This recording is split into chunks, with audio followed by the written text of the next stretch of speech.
Bom dia, boa tarde ou boa noite. O principal assunto é a reforma tributária. E eu quero dizer bem claro, se tivesse em Brasília, teria seguido a orientação do presidente Bolsonaro. Apesar de ele já ter, na condição de presidente, aceitado sugestões do lado vermelho, por exemplo, o juiz das garantias, que eu concordei. Até nós temos um vídeo que nós tratamos especificamente por esse caso. Mas ele tem razão no sentido de que velocidade para votar uma coisa de impacto diário sobre a vida do brasileiro não pode ser dessa maneira, não deve ser dessa maneira, então ele está certo. E o histórico, Fernando Haddad foi prefeito de São Paulo. Ele aumentou o IPTU de forma tão astronômica até de quem votou nele. Por isso que não foi nem para o segundo turno na eleição subsequente. Não conseguiu, o que não é normal, né? Quem está com a máquina perder a eleição, e muito mais ainda não ir para o segundo turno. O Dória ganhou no primeiro turno. Então, o histórico também é de mais imposto, mais dinheiro, mais máquina pública, quando, na verdade, eles não têm gastos comedidos. Por exemplo, o presidente da República, aliás, é uma grande injustiça dizer que ele se hospedou em Londres num hotel de 95 mil reais. Não foi. Foi de 37 mil. Não faça uma injustiça que é um homem simples, um homem que gosta do povo. Mas nós vamos botar agora, de forma mais...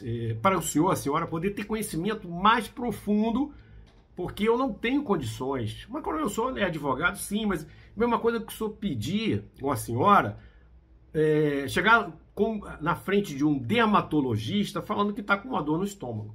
Não é a minha área. Então nós vamos colocar um vídeo da Jovem Pan, onde o professor Gabriel Quintanilha vai lhe esclarecer um pouco mais sobre alguns pontos positivos e, claro, as dúvidas e os negativos. Para o senhor ter mais conhecimento e menos desespero, porque todas as ideias que nos levem ao desespero estão passando nesse momento, tá bom? Assiste o vídeo e que Jesus possa abençoar. Um forte abraço. Olha, a reforma tributária ela é necessária e discutida no Brasil há mais de 2 décadas. O grande problema é que ela foi aprovada de uma forma muito rápida, sem grandes debates. O que acontece com a reforma tributária hoje no Brasil é que nós temos como eu diria, um pastel de vento. Nós temos a reforma, mas nós não temos como ela vai ser efetivamente. Na lei, no texto aprovado agora na Câmara, nós temos 58 menções à lei complementar. Ou seja, a reforma tributária em si, ela ainda não apareceu. Nós temos uma ideia de reforma tributária aprovada, mas a efetivação dela vai se dar quando houver essas leis complementares editadas. Elas ainda não foram. A gente não sabe efetivamente qual vai ser a alíquota do IBS, que é o Imposto sobre Bens e Serviços. A gente ainda não sabe qual vai ser a tributação do IPVA sobre embarcações aeronaves. A gente sabe que ela vai existir, mas como ela vai acontecer, isso ainda não está claro. Ainda não está claro como vai acontecer o cashback para as famílias mais carentes com relação à CBS, a Contribuição sobre Bens e Serviços. Veja, é um primeiro passo. Agora, é fundamental que o Senado faça o seu trabalho e aprimore o texto de lei que foi aprovado na Câmara. Bom dia, Diogo, tudo bem? Então, na verdade, a gente tem uma questão importantíssima, que é com relação à não cumulatividade dos tributos. Hoje, nós já temos uma figura de não cumulatividade que existe no Brasil, que efetivamente é aplicada a impostos como o ICMS e o IPI. A não cumulatividade representa a tomada de crédito do tributo recolhido na operação anterior.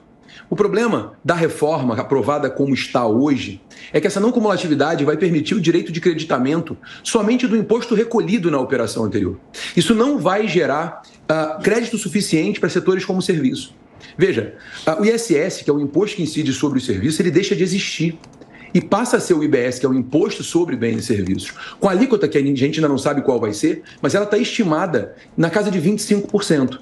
Caso essa alíquota realmente assim seja, o setor de serviços vai depender muito do creditamento das operações anteriores, vai depender muito do creditamento dos insumos. E se houver o creditamento tão somente do imposto e não da nota fiscal, o setor de serviços vai sofrer muito com essa reforma tributária. E a gente não pode esquecer que é o setor que mais emprega no Brasil. E além disso, tem alguns detalhes que precisam ser melhorados como, por exemplo, a ideia de cesta básica nacional. Essa é uma ideia maravilhosa, alíquota zero para cesta básica nacional. A gente não tem um conceito de cesta básica no Brasil hoje. Então, com essa criação, a gente vai ter realmente algo padronizado no Brasil. Agora, esse é um benefício que vale a pena? Porque quando você dá alíquota zero para a cesta básica, até aquele que tem mais renda vai se beneficiar dessa alíquota zero. A lógica não seria essa. A lógica seria você aprimorar o cashback e devolver para a camada mais carente o dinheiro que ela gastou com o tributo da cesta básica. Aí sim nós teríamos um benefício direcionado e não um benefício genérico. Esses são pontos que a reforma tributária precisa melhorar.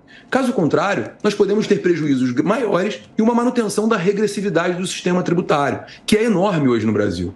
Olha, a cobrança no destino, ela é prejudicial em alguns pontos, né? Não só com relação ao risco de sonegação, que ele de fato existe, o Ronaldo Cádaro tem razão quando ele diz isso, mas também é prejudicial para aqueles estados e municípios que não são consumidores.